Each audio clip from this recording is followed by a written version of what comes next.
Good morning. Bon matin. Alors, on va commencer ici maintenant. Merci d'être là ce matin. Je m'appelle Olivier, je suis pasteur ici, et ici, Colin, il est le pasteur principal à notre campus de Moncton. Good morning and welcome to Sunny Ray Dieppe for our very first ever Sunday here. We're just so thrilled that you are here with us today. Yeah, alors, on est tellement ravis que vous êtes ici ce matin. On est vraiment reconnaissant que tu as pris le temps d'être ici. Et oui, on a vraiment hâte pour le reste de ce que Dieu va faire ce matin. Yeah, our church, we have been praying over this moment for a long time. In fact, it's kind of emotional just kind of being here with you right at this point in time, knowing that not only at Sunny Brae Moncton have we been praying about this, my good friend Kevin here, Kevin Benson, he's with the CPAC. He met with a group of people here about 8 to 10 years ago, praying over this very spot about maybe a church starting here at some point in time. So we are so thrilled to be able to be here today. Yeah, alors ça fait des années depuis qu'on prie pour cette œuvre, des années à notre église, l'église Sunny Brae, mais aussi des années même avant cela. Il y avait des gens de notre dénomination baptiste, même ici Kevin, une des leaders de notre dénomination, qui priait même dans ce bâtiment il y a 8 années, il priait avec les gens. Qu'est-ce que ça ressemblait de commencer une œuvre comme on commençait ici à Dieppe. Alors c'est vraiment juste encourageant de voir tout le monde ici ce matin. And I want you to know, as you're gathered here this morning, that right in this moment, there are churches from Sunny Brae Moncton, Louisville Baptist, all the way up to Church at the Lake in Sackville, and other churches this morning who have said, we are praying for you as you gather, and we're going to continue to pray for the city of Dieppe as we are here in this space. So again, welcome. I'm going to turn things over to all of our guests. Oui, alors, il y a plusieurs églises dans notre famille d'églises qui prient pour nous ce matin. Plusieurs églises tout autour de la ville, même à Sackville, même en Nouvelle-Écosse, qui prient pour nous ce matin. Alors maintenant, si tu peux lever avec nous autres, l'équipe de louange va nous diriger dans quelques chants de musique. Si vous les connaissez, c'est super. Si vous ne les connaissez pas, les paroles seront ici en anglais et en français. The lyrics will be up here in English and in French.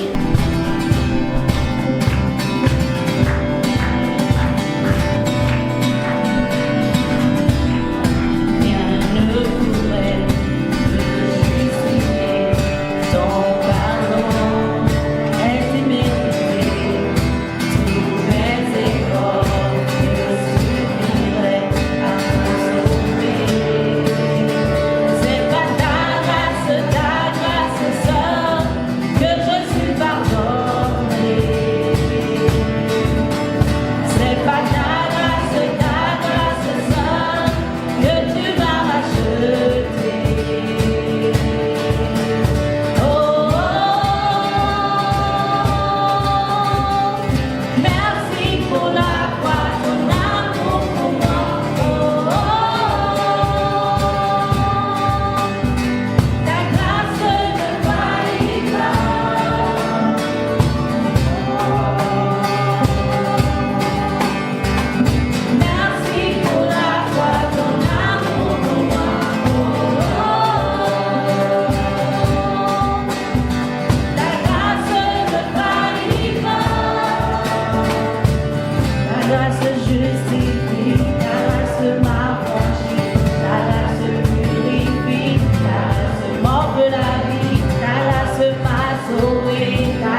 pouvez vous asseoir. You can have a seat for a second here while we just give a couple updates on things going on in the life of our church. And so if you're new with us today, you'll find on the seats around you one of these connection cards. If you're interested in becoming part of this this group together, what it means to be the church really is to be a family together that's learning to follow Jesus and helping follow Jesus together. And we are a baby church. This is the first Sunday of our church, so be patient with us. There will be hiccups and little things here and there. But what I want to say is we are trying to figure out what it means to follow Jesus together. If you want to be part of that, fill out your information on this form, drop it at the Connect desk at the end of the service, and we would love to get in touch and invite you into all the different ways that you might be able to walk with us and figure that out together. Bonjour. Is this working? Ouais. Ok, merci. Merci Oliver. Bienvenue à tous et toutes d'être ici ce matin. Ça nous fait très chaud au cœur de vous accueillir ici. Comme Oliver mentionnait, si que vous voulez connecter avec l'Église, il y a des petites cartes qui sont sur les chaises que vous pouvez remplir pour avoir des informations et établir les connexions avec notre Église.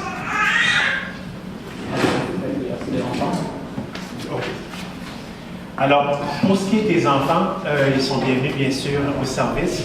Alors, un peu plus tard, vous allez être indiqué à quel moment les enfants doivent transférer à la section arrière.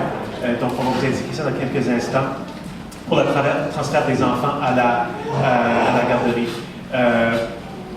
Merci d'être ici avec vos enfants. Vous êtes bienvenus ici. Alors, welcome to families that come with their children. Rich, I can do English. Yeah. So we're figuring out this whole what it means to be a bilingual church thing together. So we're going to go back and forth English.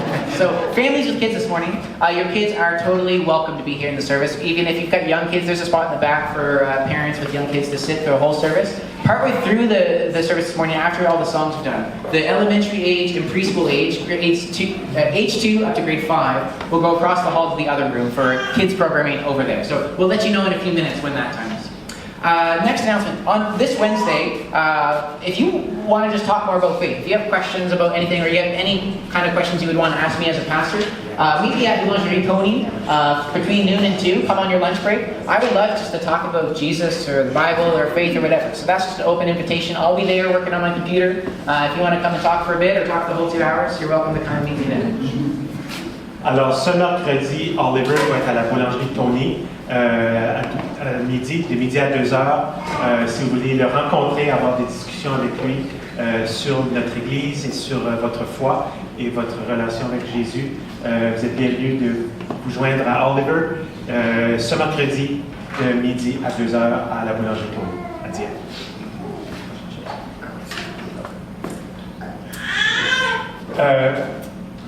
Au niveau des offrandes, si vous êtes nouveau à l'Église, vous êtes nouveau ici ce matin, il n'y a aucune obligation de contribuer. Si vous voulez contribuer financièrement, si vous êtes des membres de notre Église, il y a différentes façons de le faire. Alors nous avons une boîte à l'arrière, vous pouvez déposer vos contributions. Et il y a aussi via le site qui apparaît à l'écran. Et il faut mentionner Dieppe lorsque vous écrivez à ce site-là pour votre contribution.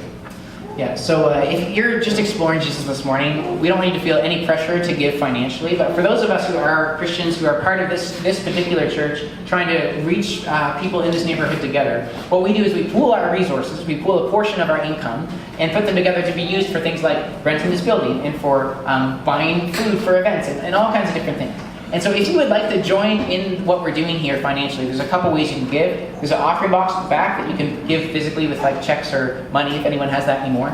If you'd like to give digitally, you can send an e-transfer to the address there, spbcdonation@hotmail.com, and just make a note in the note that it's for Dieppe or Dieppe campus or something like that, and we will know where the money's supposed to be used.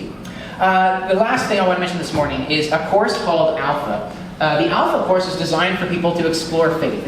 It's a video series that kind of explains the basics of Christianity, but the format of the meeting is really to give people the chance to express what they believe in an environment without any judgment. And so you get together, we'll eat together, we'll watch the video that explains a certain topic about the basics of Christianity in a way that actually makes sense to people who aren't even, who don't know all this stuff already.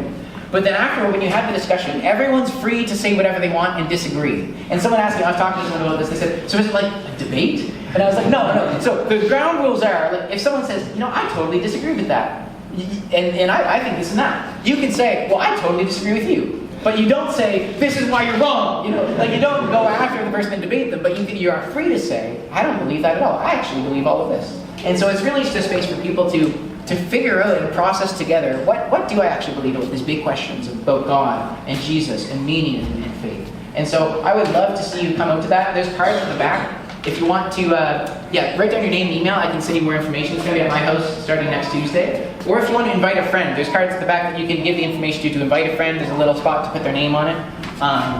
And so you can take one or a bunch of those and bring a friend. It's more fun if you have someone who you know already who can come with you. That makes it a lot more comfortable too.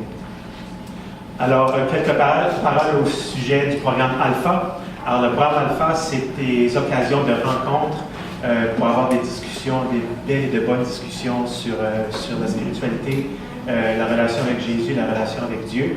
Un environnement confortable de conversation et d'échange et de discussion.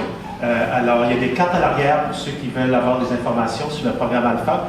Et c'est prévu cette semaine, la prochaine semaine, le 11, à partir du 11 chez Oliver. Et c'est à quelle heure encore? De 6h à 8h chez Oliver à partir du 11 novembre. I invite you guys to stand again at this time. We're going to sing, Oh Praise the Name, On va chanter Gloire à son nom.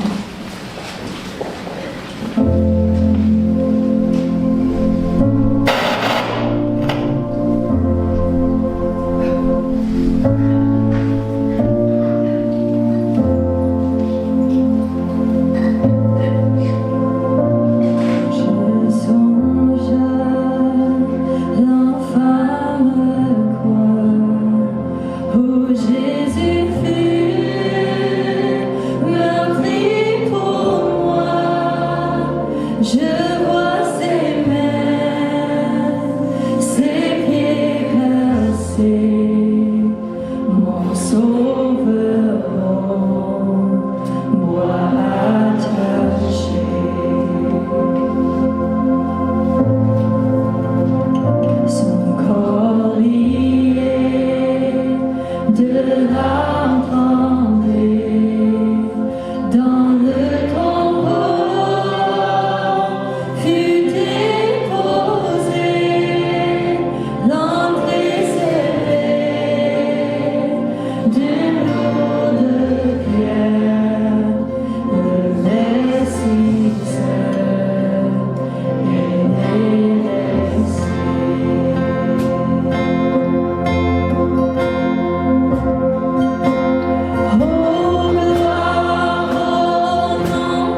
was put in place about a year ago to start to put some of the plans in place of what this could look like for the church here at Dieppe, part of the Sunnybrook. And so I want to just bring these two guys up here for us to have an opportunity to express our thanks for the work that they put in, along with the rest of the team. There was hundreds of hours of meetings and trying to decide how does this look, what direction we go in. Okay, now we need a pastor, and so Dave actually chaired the team that looked for a pastor when we found Pastor Oliver, and I just want to take a moment on behalf of the entire Sunnybrook Church to say thank you to the two of you and the rest of your team for the hours of work that you put in to helping this happen. Would you join me in saying?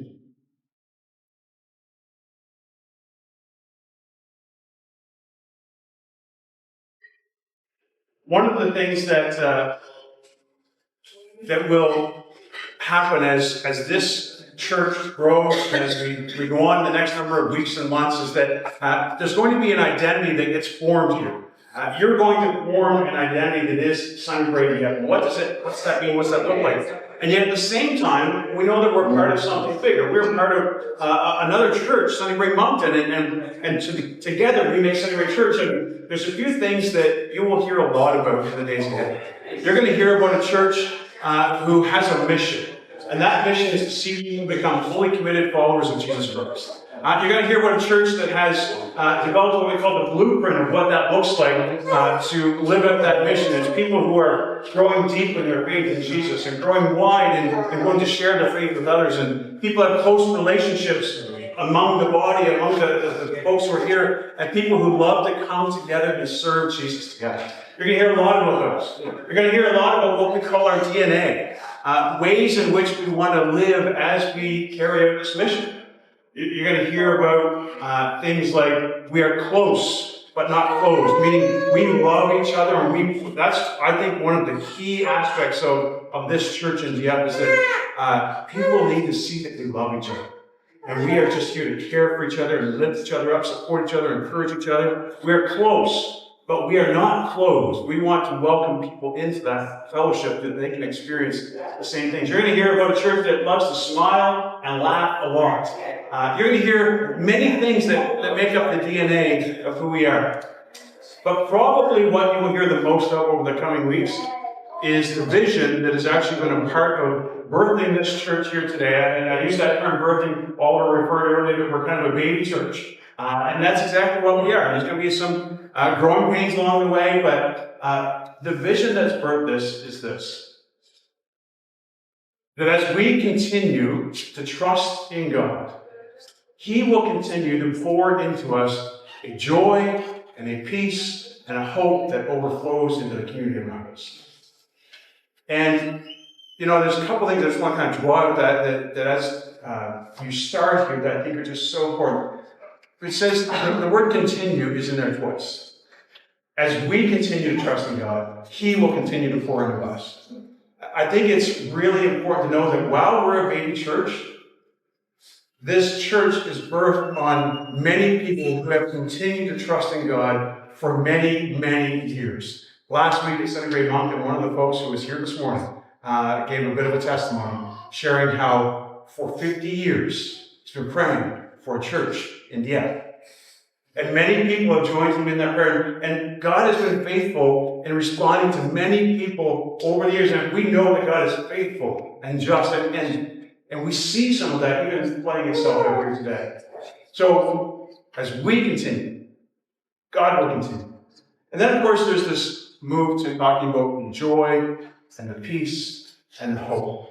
And of all the things that I pray for you as a community that are going to gather here in the weeks and months to come, is that this becomes your identity.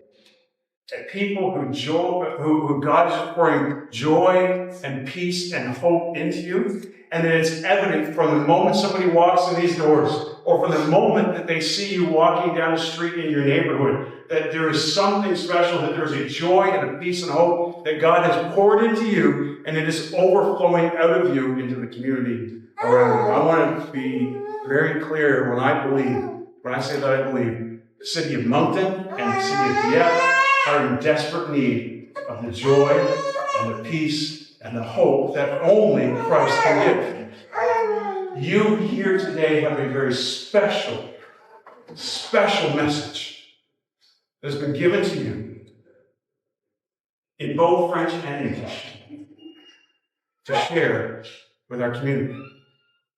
And so my prayer for you is that you will be identified by the joy and hope and peace that Christ pours into you, and that overflows into this community around us. I pray God's blessing, not just today, because this is only a beginning, but in the days and the weeks and the years that are ahead, what God has in store for this church.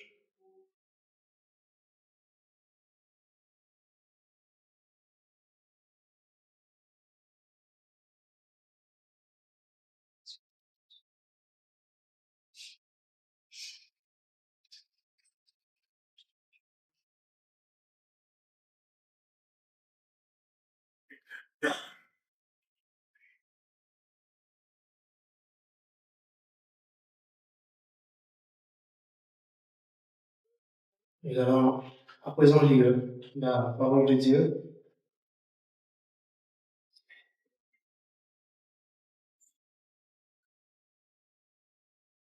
Évangile selon Luc, chapitre 10, verset 25. Un enseignant de la loi s'éleva et posa une question à Jésus pour lui tendre un piège. Maître, lui dit-il, que dois-je faire pour obtenir la vie éternelle? Jésus lui répondit, qu'est-il écrit dans la loi? Comment la comprends-tu? Il répondit, tu aimeras le Seigneur ton Dieu de tout ton cœur, de toute ton âme, de toute ton énergie, et toute ta pensée et ton prochain comme toi-même. Tu as bien répondu, lui dit Jésus. Fais cela et tu auras la vie. Mais l'enseignant de la loi, voulant s'y donner raison, reprit. Oui, mais qui donc est mon prochain? En réponse, Jésus lui dit, il y avait un homme qui descendait de Jérusalem à Jéricho quand il fut attaqué par des brigands. Ils lui arrachèrent ses vêtements, le rouèrent de coups et s'en allèrent, les laissant à moitié, morts. Or, il se trouva qu'un prêtre descendait par le même chemin. Il vit le blessé et s'en écartant, poursuivit sa route. De même aussi un lévite arriva au même endroit, le vit et s'en écartant, poursuivit sa route. Mais un samaritain qui passait par là arriva près de cet homme. En le voyant, il fut pris de compassion. Il s'approcha de lui, soignant ses plaies avec de l'huile et du vin, et les recouvrit de pansements. Puis il échangea sur sa propre moule, il l'amena dans une auberge où il le soigna de son mieux. Le lendemain, il sortit 2 pièces d'argent, le remit à l'aubergiste et lui dit, « Prends soin de cet homme, et tout ce que tu auras dépensé en plus, je te le rembourserai moi-même quand je repasserai. » Et Jésus ajouta, « À ton avis, lequel de trois s'est montré le prochain de l'homme qui avait été victime de brigands? C'est celui qui a eu compassion de lui, répondit l'enseignant de la loi. Eh bien, va et agis de même, lui dit Jésus.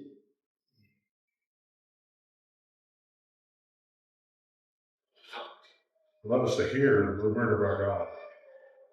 On one occasion, an expert in the law said to Jesus, Teacher, he asked, what must I do to inherit eternal life? What is written in the law? He replied. How do you read it? And he answered, Love the Lord your God with all your heart, with all your soul, with all your strength, and with all your mind, and love your neighbor as yourself. You have answered correctly, Jesus replied. Do this, and you will live. But he wanted to justify himself, so he asked Jesus, Who is my neighbor? And Jesus replied, A man was going from Jerusalem to Jericho when he fell into the hands of robbers. They stripped him of his clothes, beat him, and went away, leaving him half dead. A priest happened to be going down the same road, and when he saw the man, he passed by on the other side. So, also a Levite, when he came to the place where he saw him, passed by on the other side. But a Samaritan, as he traveled, came to where the man was, and when he saw him, he took pity on him. He went to him and bandaged his wounds, pouring on oil and wine. Then he put the man on his own donkey, took him to an inn, and took care of him. The next day, when he took out 2 silver coins and gave them to the innkeeper, "Look after him," he said, "and when I return, I will reimburse you for any extra expense you might have." Which of these 3 do you think was neighbor to the man who fell into the hands of the robbers? The expert in the law replied, "The one who had mercy on him." Jesus told him, "Go and do likewise." Merci Daniel. All right. Alors, les anglophones in the room. We have, for this next portion, I'm going to be preaching in French. We have an app that you can access by scanning the QR code, either if you've got the card at the back on the way in, or the QR code will be here. You know what? I'm going to forget it. There. It is harder to scan from the screen anyway. So if you need it, maybe somebody at the back can bring them around. And if you load up that website, you can either read a live translation of the sermon, or if you have headphones, you can put them in and listen. But please don't listen without headphones. Okay. Alors, merci. Alors, j'adore Dieppe. J'adore notre ville. Je viens d'y déménager au début d'octobre. Et déjà, je dirais, j'aime Dieppe. J'aime le fait qu'il y a des petites choses à faire, comme des petites entreprises, comme la boulangerie Tony, le marché de Dieppe. Si vous venez d'une grande ville, vous ne pensez pas vraiment qu'il y a beaucoup de choses à faire à Dieppe. Mais moi et Lindsay, on est déménagé d'une petite ville en Nouvelle-Écosse, de seulement 2000 personnes. Alors, à notre avis, il y a beaucoup à faire à Dieppe. Alors, j'aime cela, j'aime mon petit quartier, c'est au bout de rue Gaspé. J'aime le parc dans mon quartier, j'aime la petite école à Sainte-Thérèse où ma fille Héloïse assiste. Alors, j'aime Dieppe. Mais aussi, je veux aimer Dieppe. Comprenez-vous la différence? Comme le mot aimer, c'est ambiguë. Ça veut dire de ressentir une émotion positive, d'apprécier la vie de Dieppe. Mais ça peut aussi dire de traiter avec amour, d'aider quelqu'un, de servir, de mettre leur bien-être au-dessus de notre propre désir ou nos propres conforts. Alors, j'aime Dieppe et je veux aimer Dieppe. Tu sais quoi ça marche?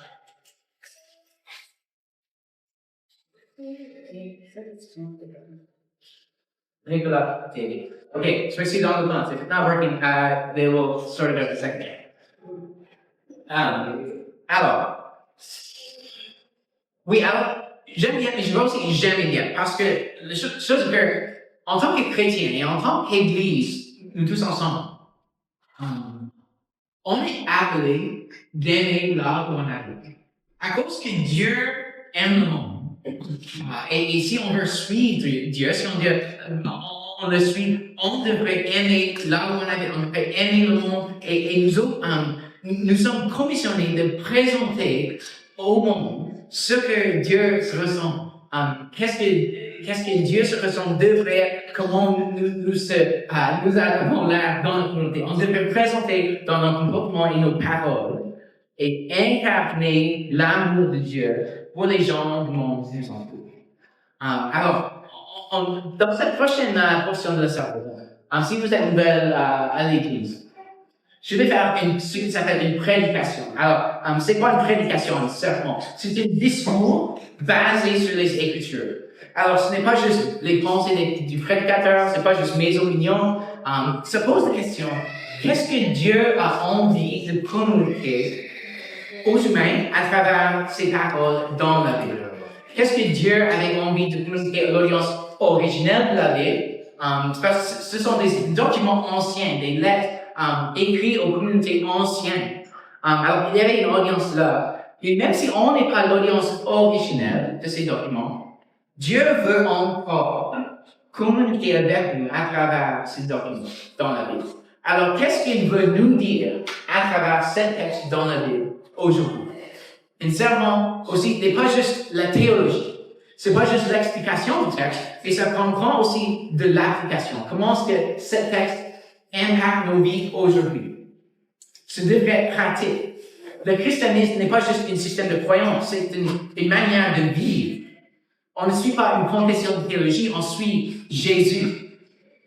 Il est notre exemple, notre modèle, notre enseignant, notre maître. D'être chrétien veut dire d'être un disciple de Jésus, de suivre ses instructions, de suivre son chemin.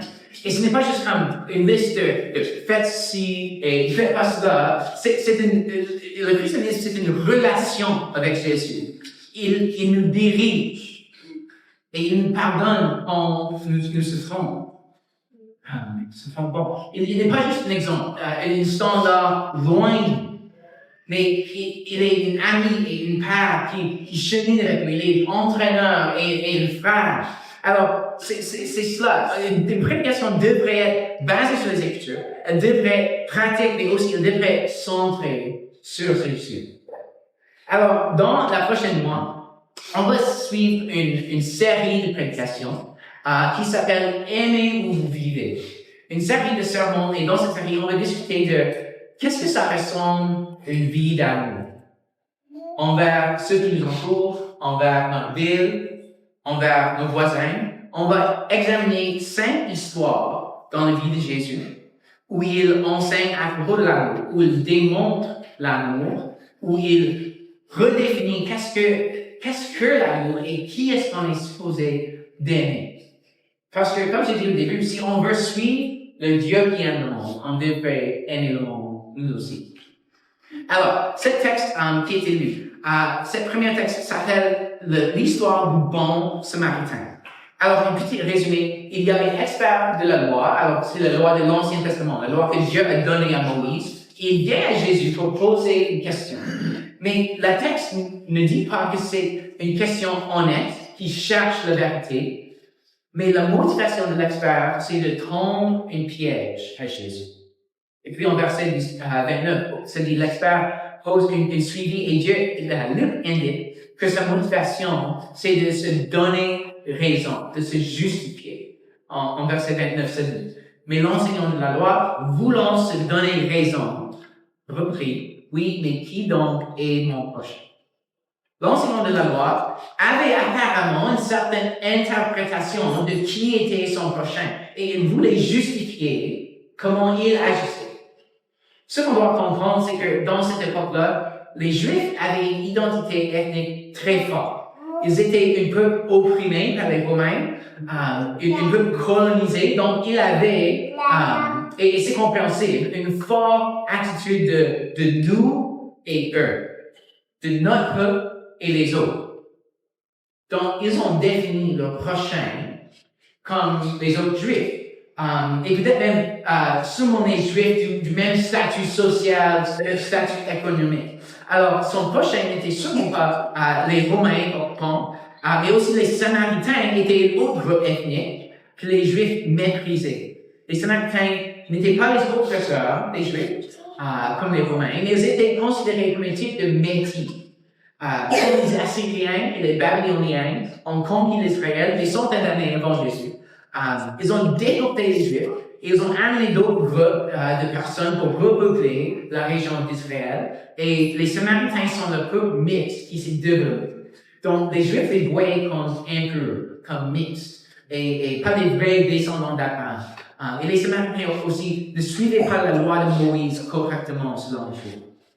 Alors, pour l'expert de la loi, quand il a posé la question, qui est mon prochain? Ce n'était surtout pas les Romains et pas les Samaritains, non.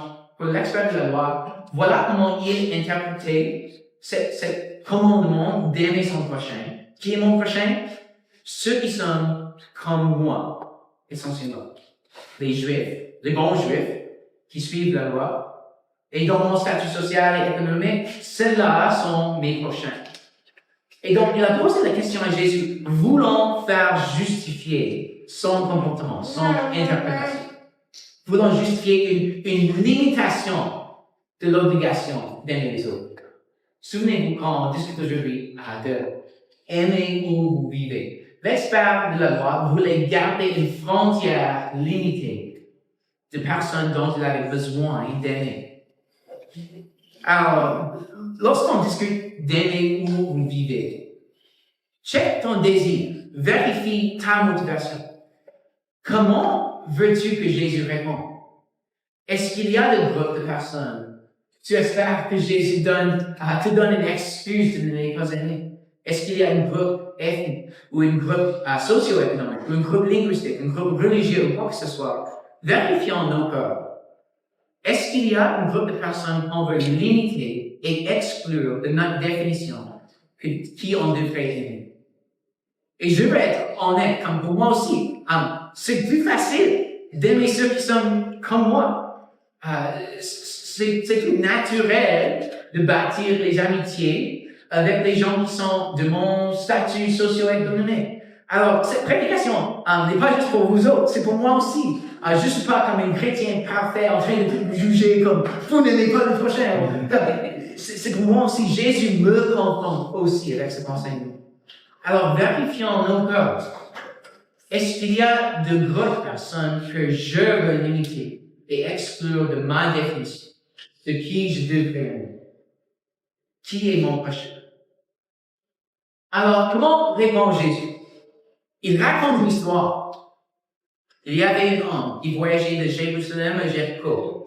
Il était attaqué par des brigands, ils l'ont laissé à moitié mort, et puis deux hommes religieux arrivent, l'un après l'autre, un prêtre et une lévite. On devrait clarifier que ce n'était pas une prêtre catholique, ce n'était pas une chose à la temps là, mais un sacrificateur de l'Ancien Testament, quelqu'un qui était responsable pour les sacrifices dans le temple.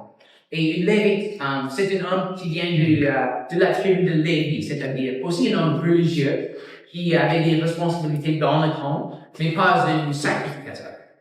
Alors, deux hommes juifs, religieux, deux hommes d'autre statut social à cause de l'opposition dans le temple. C'est intéressant. Pendant que j'ai étudié cette histoire la semaine dernière, un des livres de commentateurs ont constaté que Jésus n'explique pas leur motivation. Jésus n'indique pas les motivations du prêtre et du lévite, pourquoi ils n'ont pas aidé l'homme moitié mort. Et aussi, le commentateur a constaté que Jésus n'a pas dit si l'homme attaqué était juif ou non. J'ai toujours présumé qu'il était juif. Et que les gens auraient été durs de l'aider parce qu'il était juif et eux aussi étaient juifs. Mais Jésus n'indique pas. L'homme est peut-être juif, peut-être samaritain, peut-être romain. Et le sacrificateur et le lévite viennent. Mais Jésus ne dit pas pourquoi ils ont écarté lui. Et peut-être, dans ce moment-là, dans le narratif, dans l'histoire, imaginez comment se sent l'expert de la loi. Peut-être qu'ils pensaient, alors si ces hommes religieux, comme le prêtre, n'aiment pas cet homme à moitié mort, super, je n'ai pas d'obligation d'aimer la personne non plus. Mais c'est alors que Jésus insère le twist dans l'histoire, le rebondissement. J'ai appris une nouveau mot français, le rebondissement. Après que les deux hommes religieux n'aient pas l'homme battu, alors est venu une Samaritain. Comme j'ai dit, ce n'est pas clair si l'homme à moitié mort est juif ou samaritain ou romain. Mais dans la conception de l'audience de Jésus, les Samaritains n'étaient pas de bonne morale. Ils ne suivaient pas correctement l'Ancien Testament et la loi de Moïse. On ne s'attendait pas à que le Samaritain d'être l'héros de l'histoire. Aujourd'hui, on est si habitué à l'histoire du bon Samaritain que l'expression Good Samaritan ou l'organisme Samaritan's Purse, ça a l'air naturel. Les bons Samaritains, c'est quelque chose de bon. Mais à cette époque-là, avec l'audience de Jésus, ça aurait été une ironie, une oxymore de dire un bon Samaritain. Est-ce que ça même existe? Mais voici ce qu'il a fait dans l'histoire de Jésus. Mais un Samaritain qui passait par là arriva près de cet homme. En le voyant, il fut pris de compassion. Il s'approcha de lui, soigna ses plaies avec de l'huile et du vin et les recouvrit de pensée. Puis, le chargeant sur sa propre mule, il l'amena dans une auberge qui le soigna de son mule. Le lendemain, il sortit 2 pièces d'argent, les remit à l'aubergiste et lui dit, prends soin de cet homme. Et tout ce que tu auras dépensé en plus, je te le rembourserai moi-même quand je repasserai. D'abord, le Samaritain a ressenti la compassion. Pas juste l'émotion, mais la compassion qui mène à l'action. Il ne s'est pas écarté comme les autres, il s'est accroché. Et il a fait un sacrifice de ses propres biens, son huile, son vin, son argent, pour aider, pour guérir l'homme blessé. Ça, c'est la réponse de Jésus à la question « Qui est mon prochain ?» Les hommes religieux se sont excusés de l'obligation d'aider l'homme blessé. On ne sait pas la motivation, mais souvenez-vous que l'homme était sanglant et nu. Il était dérobé. Le bon Samaritain n'a vu aucune indication de son ethnicité ni son statut social. Les vêtements qu'il aurait portés probablement auraient indiqué son ethnie et aussi son statut social. Mais il était dérobé de ces indications. La seule chose que le bon Samaritain a vue était son humanité. Et il a pris compassion. Et il a agi. Il a aimé l'homme entièrement. Alors Jésus a fini de raconter son histoire. Il pose une question à la sphère de la loi. Jésus ajouta, à ton avis, lequel des trois s'est montré le prochain de l'homme qui avait été victime des brigands? C'est celui qui a la compassion de lui. Lui répondit l'enseignant de la loi, eh bien, va et agis de même, lui dit Jésus. Constatez que la question, c'est à l'envers. La question de Jésus, ce n'est pas l'homme était le prochain de lequel des trois. C'est-à-dire, est-ce que l'homme était de cette peuple ou de cette peuple? Mais lequel des trois c'est devenu le prochain de l'homme? Peu importe l'identité de l'homme. Donc Jésus a redéfini la question. Ce n'est pas à qui est-ce que j'ai l'obligation d'aimer, mais est-ce que je suis une personne d'amour, quelqu'un caractérisé par l'amour de Dieu, qui aime tout le monde avec qui dont j'entre en contact. Souvenez-vous que la prédication n'est pas juste une explication du texte, mais un appel à l'application. Dieu parle encore aujourd'hui à travers son parole dans la Bible. Il parle à nous tous aujourd'hui à travers cette histoire. Alors la question pour nous tous, d'aimer où vous vivez, ce ne commence pas par qui sont les groupes de personnes dans la Bible. Ça ne commence pas par la question qui sont les groupes de personnes autour de moi. Sont-ils de tel groupe, de telle ethnie, de tel groupe linguistique, ou sont-ils de tel groupe économique ou social? Ce n'est pas la question que vous devez demander en premier. Mais, qui suis-je? Est-ce que je suis un bon voisin? Est-ce que je suis une personne marquée par l'amour de Dieu, qui ne voit pas les distinctions de groupe principalement, pas que ce n'est pas important à observer les différences et la beauté de la diversité ethnique et linguistique et de s'informer de ces différences pour mieux aimer les autres, bien sûr. Mais la chose principale qu'on voit, quand on regarde les gens qui nous entourent, ce n'est pas de les définir comme partie de tel ou tel groupe, mais est-ce qu'on voit en premier leur humanité? Comme le bon Samaritain, il a vu que l'humanité de l'homme blessé. Est-ce qu'on voit dans tous autour de nous les humains créés par Dieu, créés dans l'image de Dieu, dotés de dignité et de valeur parce que Dieu les a créés et par Dieu les aime? C'est comme cela que vous commencez d'aimer vous vivez. Mais je veux reculer pour une minute. La question que l'enseignant de la loi a posée au début était comment d'obtenir la vie éternelle. C'est en verset 25. Un enseignant de la loi se leva et posa une question à Jésus pour lui prendre un piège. Mais, lui dit-il, que dois-je faire pour obtenir la vie éternelle? Alors ça, c'est la question. Est-ce que la réponse de Jésus indique alors que la façon qu'on gagne la vie éternelle, c'est d'aimer notre prochain comme le bon Samaritain? Est-ce que Jésus enseigne qu'on mérite la vie éternelle par nos bonnes œuvres? par l'amour de notre prochain. Faites attention ce matin. Je veux être absolument clair.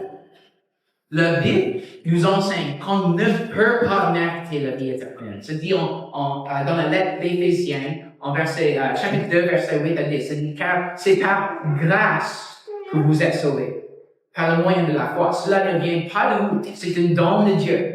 Ce n'est pas le fruit d'œuvre que vous auriez accompli.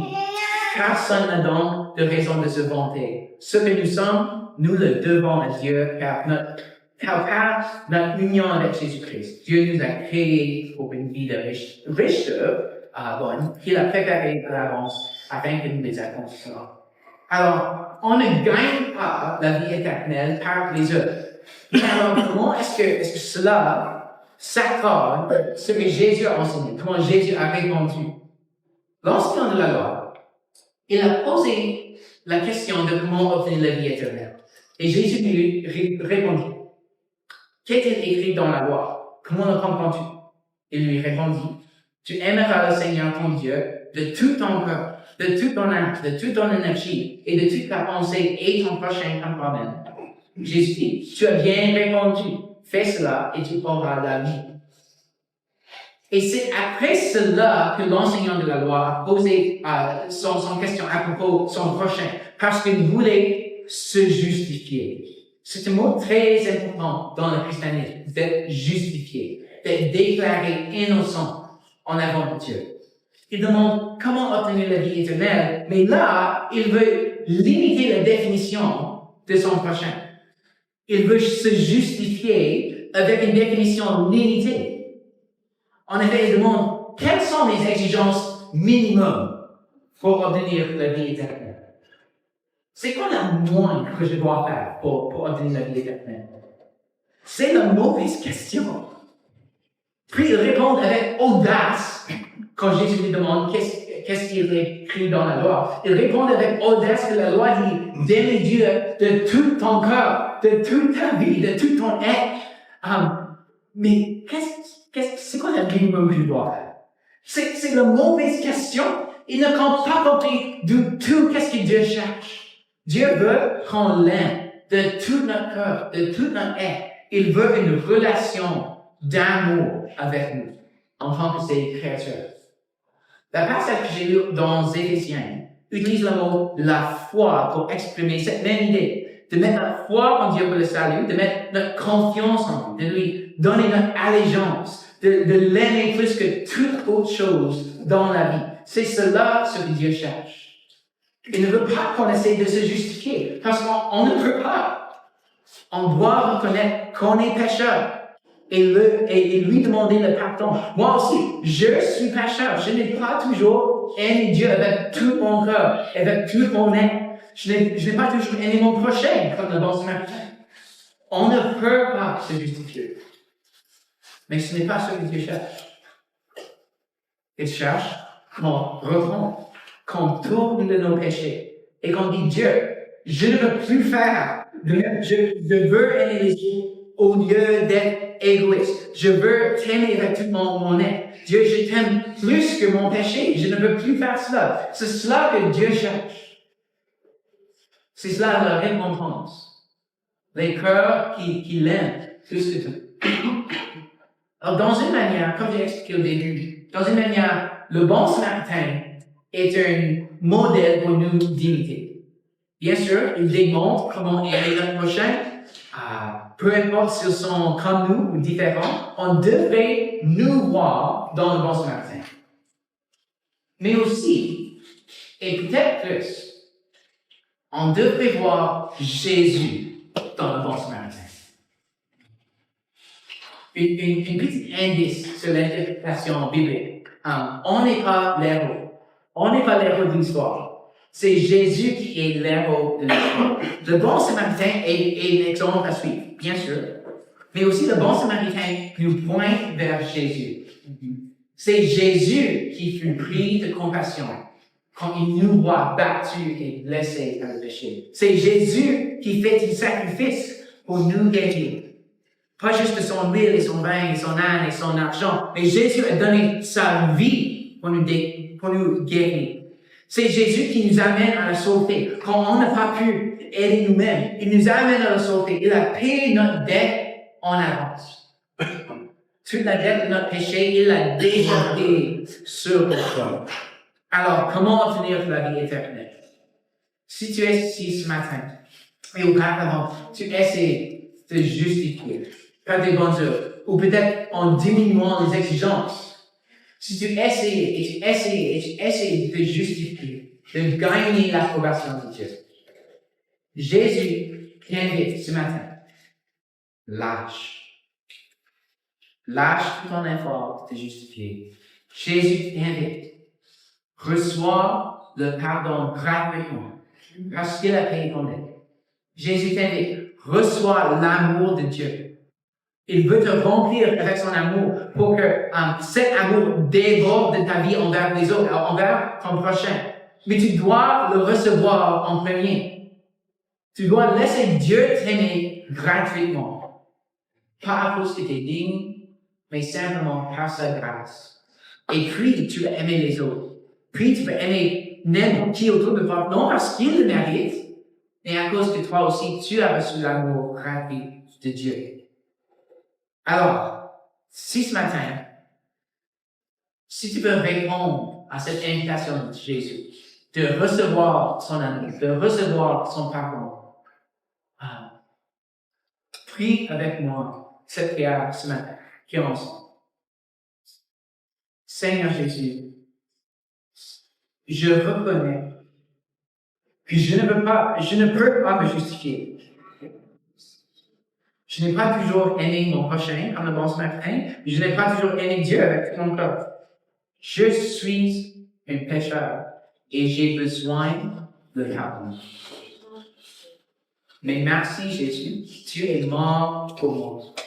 Merci que tu as payé mon dette pour me guérir, pour me pardonner. Et j'accepte ton don de grâce, de la pardon, de la vie éternelle. Je mets ma foi en toi seul pour le salut. Je veux te suivre. Et Seigneur, je prie aussi pour nous tous, même si on suit Jésus depuis des années, si on a déjà reçu ton pardon, je prie aussi, Seigneur, aide-nous à voir tous ceux autour de nous, pas comme partie de tel ou tel groupe, mais de voir leur humanité, de les voir comme tu les vois, comme des créateurs aimés par toi, créés par toi, dignes de l'amour, de la dignité. Et Jésus, aide-nous à les aimer. Remplis-nous de ton amour, Seigneur, je prie, pour que cet amour déborde de nos vies envers les autres, gratuitement, par la grâce d'aimer tout ce qui vit dans notre vie, dans la communauté, dans notre vie. N'importe quoi. Alors, maintenant, on va célébrer la communion, la Sainte Seine. Alors, la soirée avant que Jésus est mort, il a mangé un repas avec ses disciples. En fait, c'était un repas spécifique, la fête de Pâques juive, le repas de pain sans levain.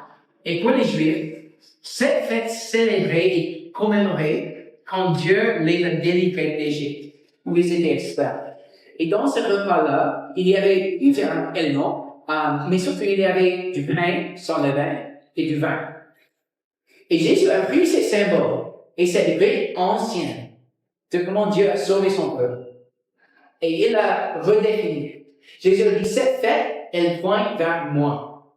Comme Dieu a sauvé son peuple de l'esclavage en Égypte, maintenant, à travers Jésus, Dieu sauve son peuple de l'esclavage du péché.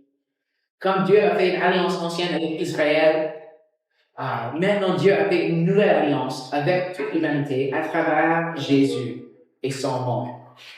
Paul explique en 1 Corinthiens 11. Car voici la tradition que j'ai reçue du Seigneur et que je vous ai transmise. Le Seigneur Jésus, dans la nuit où il fut livré pour être mis à mort, prit le pain et après avoir prononcé la prière de reconnaissance, il le rompit en disant, ceci est mon corps il est pour vous. Faites ceci en souvenir de moi. De même, après le repas, il prit la coupe et dit, cette coupe est la nouvelle alliance scellée de mon sang. Faites ceci toutes les fois que vous en buvez en souvenir de moi. Donc, chaque fois que vous mangez de ce pain et que vous buvez de cette coupe, vous annoncez le mort du Seigneur, et ceci jusqu'à son retour. Alors, aujourd'hui, on va utiliser ces symboles pour nous rappeler du sacrifice de Jésus et pour annoncer encore son mort et la nouvelle alliance qu'il a scellée avec son sang. Il y aura quelques personnes ici en avant et ils vont avoir les éléments. Il y a dans chacun des craquelins, mais dans le milieu, on aura des craquelins sans gluten, si vous avez la sensibilité au gluten. Et il y aura aussi du vin désalcoolisé, juste au cas où il y a certains d'entre nous qui ont une historique d'addiction à l'alcool à cause de la tentation. Alors, les éléments seront en avant. L'équipe de musique peut venir. L'équipe de musique va commencer à jouer une chant. Et lorsque tu es prêt, tu peux venir en avant et recevoir les éléments. Et tu peux les manger soit en avant ou retourner ta chaise et les manger quand tu es prêt. Mais qu'est-ce que ça veut dire d'être prêt à recevoir la communion? Ce n'est pas qu'on doit être parfait. Mais la communion est un symbole de recevoir Christ, de recevoir les bienfaits de sa mort. C'est un moment de confesser nos péchés et de demander le pardon. C'est un symbole de faire partie de sa nouvelle alliance, par être unis à Christ. Alors, si aujourd'hui vous êtes ici et vous explorez Jésus, et vous ne direz pas encore que vous suivez Jésus. Vous ne direz pas que vous êtes soumis à Jésus comme Seigneur. Si vous avez encore des questions et des doutes, vous êtes les bienvenus ici ce matin. Absolument, à explorer Jésus. Mais si vous ne vous alliez pas avec Jésus jusqu'au présent, au lieu de prendre la symbole de l'alliance, prends ce moment pour parler avec Dieu et lui poser des grandes questions. Prends ce moment pour réfléchir et pour chanter avec Dieu. Mais si ce matin, vous croyez en Dieu, si vous êtes soumis à Christ comme Seigneur et vous faites partie de son alliance, soit depuis 40 ans ou 47 ans, peut-être que vous venez juste de prier cette prière il y a quelques minutes. Là, je vous invite à venir et recevoir ce symbole du sacrifice de Christ pour payer notre dette et gagner notre pardon de nos péchés. Venez et recevoir les éléments. Mangez, buvez, comme vous êtes prêts.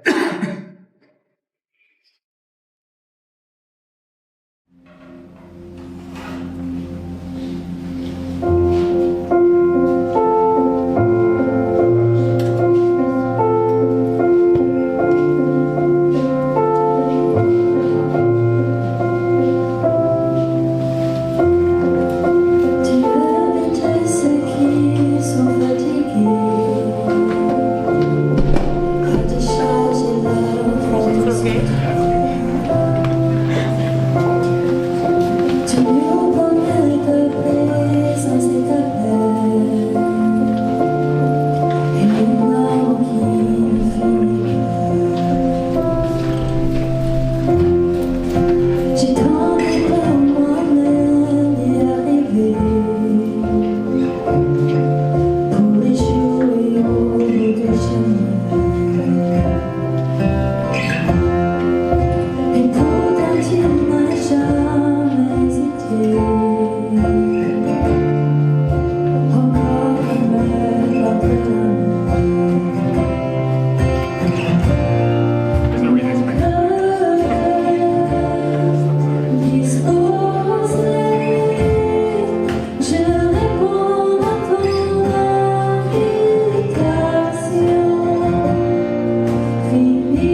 finir la service ce matin, on veut finir en célébration de Dieu et sa bonté, son amour. Donc, je vais t'inviter à lever et on va chanter ensemble.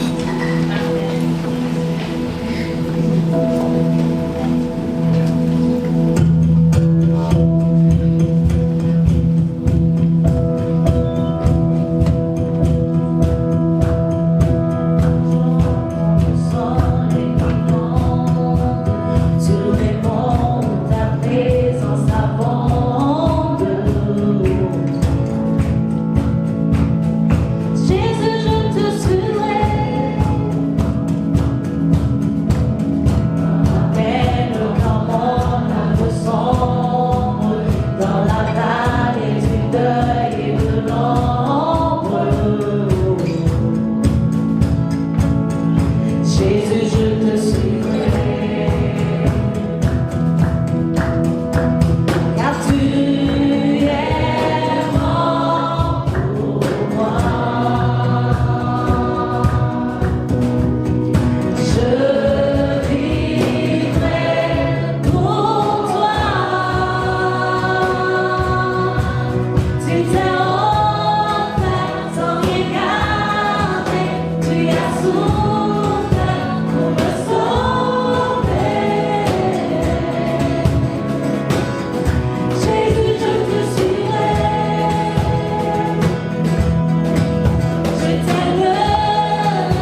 merci d'être là ce matin.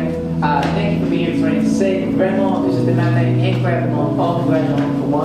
J'espère que pour vous aussi, que vous êtes encouragés, que vous êtes remplis de l'espoir et de la joie à cause de l'amour de Dieu. Et je vous envoie cette semaine avec l'amour de Dieu. Et aussi, j'espère, on dit parfois à l'église, on te verrait la semaine prochaine, le dimanche prochain, mais j'espère que je te vois bon dimanche prochain. Alors, merci d'être là ce matin. Au revoir.